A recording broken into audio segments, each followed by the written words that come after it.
தமிழக மக்கள் அனைவருக்கும் இனிய வணக்கங்கள். பிப்ரவரி மாதம் 20ஆம் தேதி வியாழக்கிழமை அன்னைக்கு இந்த வீடியோ பதிவு பண்ணிட்டுருக்கோம். நான் குமார். இன்றைக்கி இந்த ஒரு வீடியோ பதிவில் தமிழ்நாட்டில் முன்னாடி நாம் சொல்லியிருந்தோம் மார்ச் மாதம் இயல்போட கூடுதலான மழை பெய்யும்னு சொல்லியிருந்தோம். அதுக்கு ஒரு சாத்தியக்கூறுகளாக இந்த மாடல்ஸ் கணினி சார்ந்த கணிப்புகள் ஒரே மாதிரி நிகழ்வுகளாக காமிச்சிட்ருக்காங்க. இப்போ வரைக்கும் எந்த ஒரு மாற்றமும் இல்லை.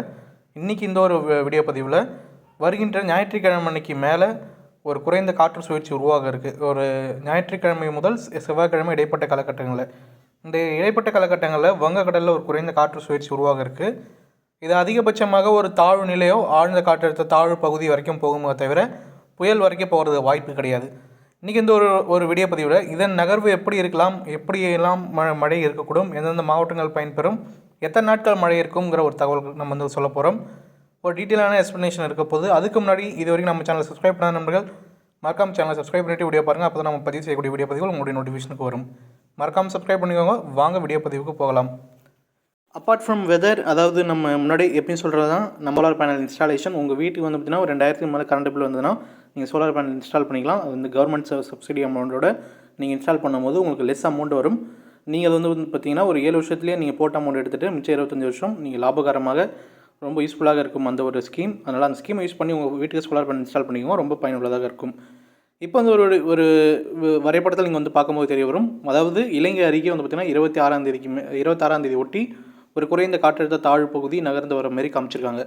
ஆல்மோஸ்ட் இந்த ஒரு நிகழ்வு இந்த மாத இறுதியில் 28ஆம் தேதி பிப்ரவரி 28ஆம் தேதி வந்து பார்த்திங்கன்னா இலங்கையை ஒட்டி நகர்ந்து வந்துடும். அது வரைக்கும் வந்து பார்த்திங்கன்னா இலங்கைக்கு கீழே தான் வந்து பார்த்திங்கன்னா பயணிக்கிற மாதிரி காமிச்சிருக்காங்க.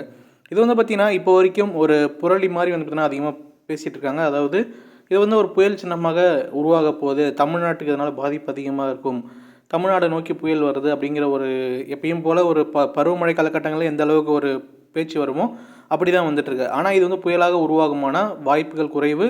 ஏன்னா இது வந்து கோடை காலங்களில் உருவாகிறது வேறு. அதாவது இந்த காலகட்டங்களில் ஒரு ஈரப்பதம் நிறைந்த காற்றும் வறண்ட காற்றும் இருக்கிறதுனால அந்த ஈரப்பதம் நிறைந்த காற்று அந்த வறண்ட காற்றுக்கான அந்த ஒரு சுழற்சியில் வந்து பார்த்திங்கன்னா அந்த இடையூறு செய்யுமே தவிர வலு பெறுவதற்கான சாத்தியக்கூறுகள் அதிகமாக உண்டாக்காது. அதனால் இந்த வாட்டி இது புயலாக உருவாகிறதுக்கான வாய்ப்புகள் கிடையாது. இந்த ஒரு நிகழ்வு எதனால் தமிழ்நாட்டுக்கு சாதகமாக இருக்க போகுதுன்னு நம்ம வந்து பார்க்குறோம். அதாவது இந்த ஒரு வரைபடத்தில் நாங்கள் காமிச்சிருக்கேன். நீல கலரில் இருக்கிறதா வந்து பார்த்திங்கன்னா மேற்கு இடையூறு. இந்த ஒரு நிகழ்வு வந்து பார்த்திங்கன்னா இலங்கைக்கு அருகே வரும்போது இந்த மேற்கு இடையூறுடைய நகர்வை பொறுத்து இந்த நிகழ்வுடைய வழிவட்ட பாதை இருக்கக்கூடும்.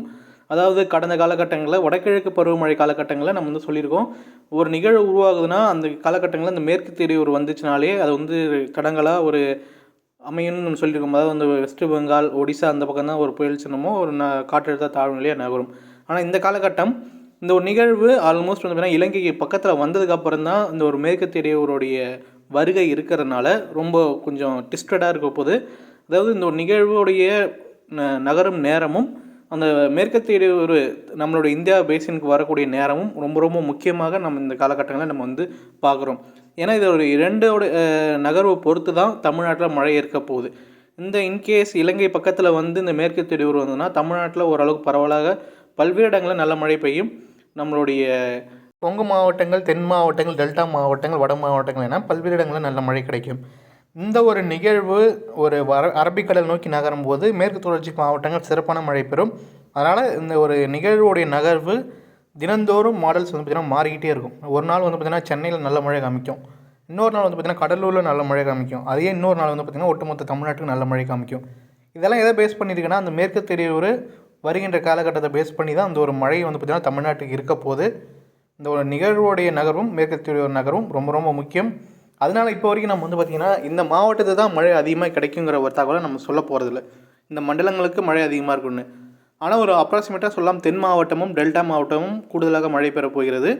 ஒரு நல்ல மழை கிடைக்கிறதுக்கான வாய்ப்புகள் உண்டு.